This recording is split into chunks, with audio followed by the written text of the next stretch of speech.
this pandemic can only be defeated through the unity and cooperation. COVID-19 has become the greatest challenge of our generation, and if we do not work together, it has the potential to be the single biggest reversal in the history of the human development. On Thursday, we shall be demanding urgent action from policymakers in government and decision makers in the private sectors to stop the attacks that are directed at workers. Both the public and the private sectors have been blatantly undermining collective bargaining. We want the reversal of budget cuts that have led to unacceptable wage freeze in the public service, the disintegration of the CCMA, and the retrenchment in the state-owned companies. We'll also be calling on the private sector to abandon its investment strike that has seen many companies either holding or exporting cash out of the country, despite receiving generous incentives to invest back in the economy. This year, billions were given away a tax cut when the money could have been used to increase government spending. Instead of clearly indicating that the rich must bear the burden of fixing the government's balance sheet after a decade of rising profit in a country in which most are unequal in the world and whose inequalities gross racialized, the government is going back on attacking the public service at a time when there's a need to build the capacity of the state to accelerate delivery. Workers reject the current arrangement of corporate welfare state that continues to take resources from the poor to support cooperation without any set condition. Take breaks and other generous incentives are given to the private sector without the private sector delivering anything in return. Since the onset of the current COVID-19-inspired capitalist crisis, the ruling elite has imposed extreme sacrifice upon workers. Both government and the private sector expected workers to make sacrifice for an economic crisis that has been compounded by corruption and mismanagement. This is totally unacceptable. The biggest height in fixing South African myriad of problems is the inefficiency of the state and the scourge of corruption in both public and private sector. Corruption in private sector have seen price gouging in many sectors of the economy, like the retail and pharmaceutical sector, therefore compounding existing inequality and poverty. Private sector cartels have stolen billions of rand from business, taxpayer, and ultimately from consumers. They have distorted economic markets and have strangled the competition. If there is no change in the country economic policy direction, the already low standard of living of working people will deteriorate significantly. More livelihood will be destroyed by the resultant deepening turmoil. It is disgraceful that with no reduction in the unemployment and with economic activities deteriorating year after year, neoliberal die-hard in government continue to push government to persist in its rigid targets of budget deficit, public debt, and inflation rate, in a misguided hope that the applauding private sector will step in. All this pulling back on spending by government at a time when there is a downturn in the economy exposes the fallacy of Treasury's claim that it is pursuing a counter-cyclical fiscal policy by which it means that when growth is strong, government reduces spending or saves so that it can spend aggressively when the economy is declining. It's fallacious because the current economic decline calls for an aggressive fiscal stance, as reflected in the fact that gross domestic expenditure and household consumption are at the lowest since 2011. Real unemployment stands at 45%. Next month, when the 2022 MTBPS is presented, we demand the abandonment of the current draconian cuts. Government needs to move away from the current neoliberal economic policy framework and introduce a strong interventionist measures in the economy in line with our perspective of a progressive developmental state.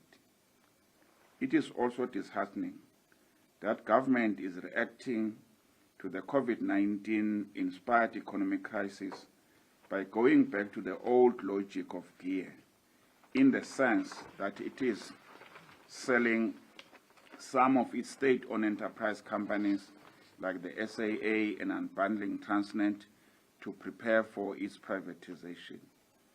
A question needs to be asked as what type of capable developmental state is being built when some of its assets are due to be stripped and its capacity to deliver services to the masses is said to be reduced or weakened further. We are now convinced that these entities are deliberately mismanaged to justify their partial or full-blown out privatization when the cost of fixing them become too high. These challenges face all workers and not just COSATU members, and we therefore invite all trade union federations and the unorganized workers to join the strike on Thursday. Workers need to unite and take lead in the fight against this looming collapse and push back against private sector's greed and mismanagement of the country by government. We are fully behind the unity shown by the unions in the mining sector, the National Union of Mine Workers, NUM, the Association of Mine Workers of Construction Union, AMCO, Solidarity and UASA, who are operating and negotiating with Sibanye. We encourage them to protect their unit and fight without fear or favor. We also offer our support and solidarity to the workers affiliated to NUMSA in the metal and engineering sector who are fighting for 8% wage increase. Our failure to take a stand and defend the interest of our members in the face of this economic mismanagement will represent the worst form of cowardice that we will live to regret. Thank you very much. Thank you, GS. Obviously, this is a short statement that really outlines the reason for the strike on the first day. It's quite self-explanatory, but we can take clarification questions there. We hope we won't keep you too long, so work towards at least one round of the Q&A session. I guess it is okay. That side, please. My name is Baldwin Ndaba from Independent Media. I just wanted to find out from what form of action will we be undertaking on Thursday? Okay, that's Baldwin. SABC? Yes, Baldwin from SABC. Similar question.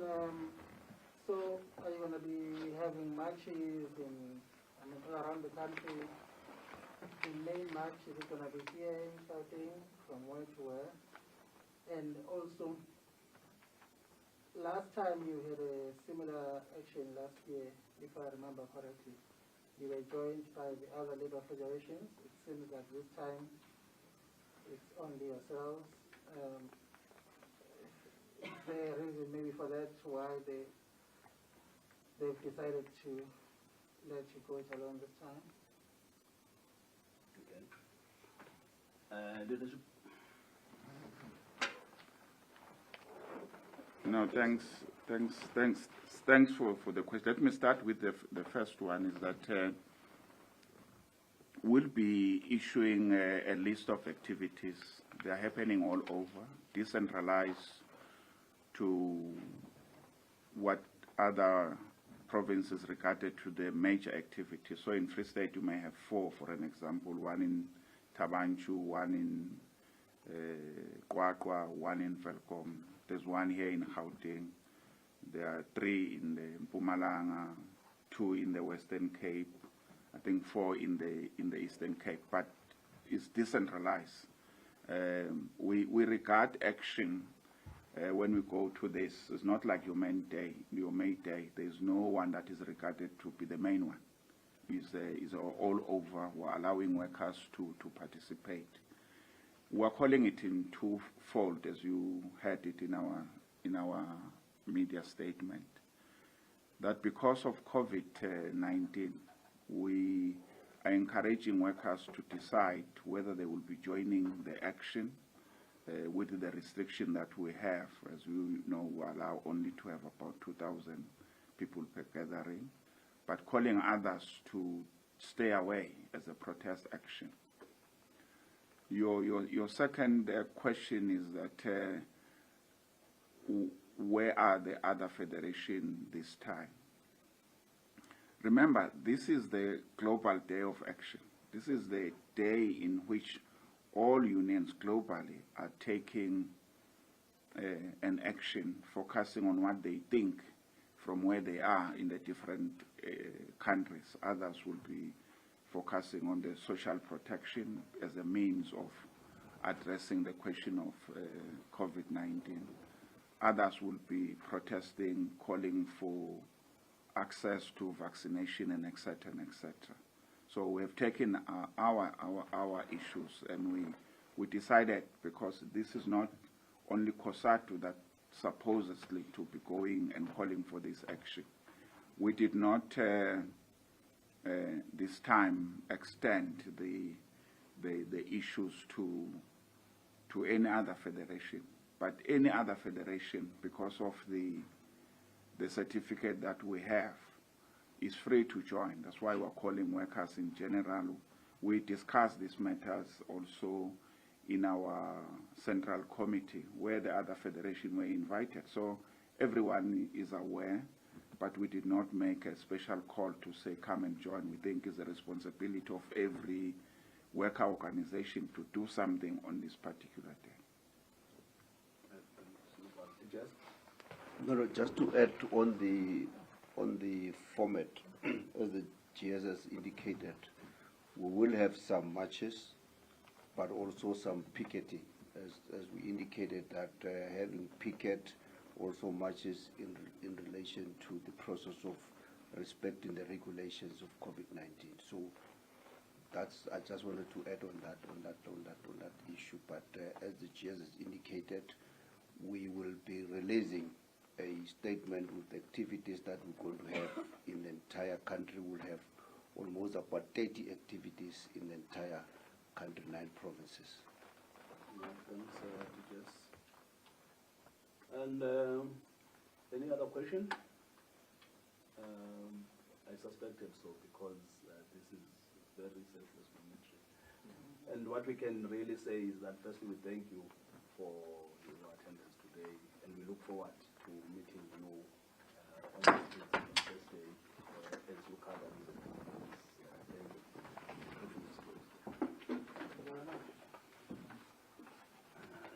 Yes, we're done. Yeah, no. You can see them go. Thank you. Yes. They will ask other questions, don't worry, just to show my face. Just show my face.